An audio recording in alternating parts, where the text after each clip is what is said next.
Good evening. Earlier this evening, I went to do a live video and it was cut off from the internet.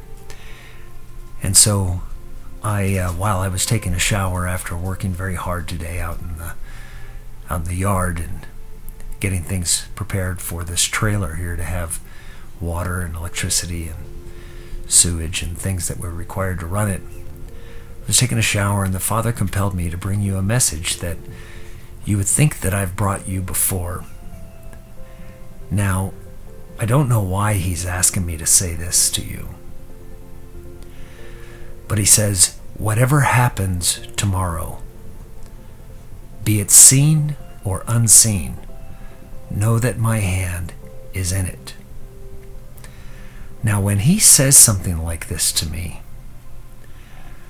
all I know is that whatever is going to happen tomorrow, that there is something, whether we see it or whether we do not see it. The one thing that he wanted me to convey to you, more importantly, is although that he's made me a messenger to bring a message of truth, which at many times can be very disheartening, can be very troubling, which is why the scriptures speak of the scroll that was given to John that says, eat of this scroll, and in your mouth it will be sweet like honey, but in your stomach it will become bitter. So it will make you sick to your stomach when you learn some of the truths and you see what world you've been living in. But it will be so, sweet to hear.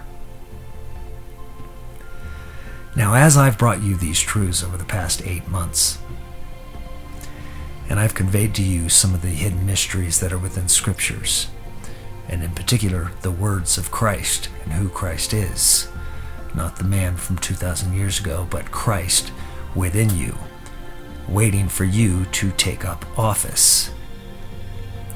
So regardless of the message that I've been asked to tell you that is in truth, I've also been asked to convey to you a message of complete peace, because that message of peace is the most important part of this. The truthful aspects of this world that we live in are required for you to reach for that peace. Without knowing the truth and the evil of this world and the God that runs it, you will never reach for the peace that is required to obtain that office of Christ. Reaching for that peace is the most important thing you can do.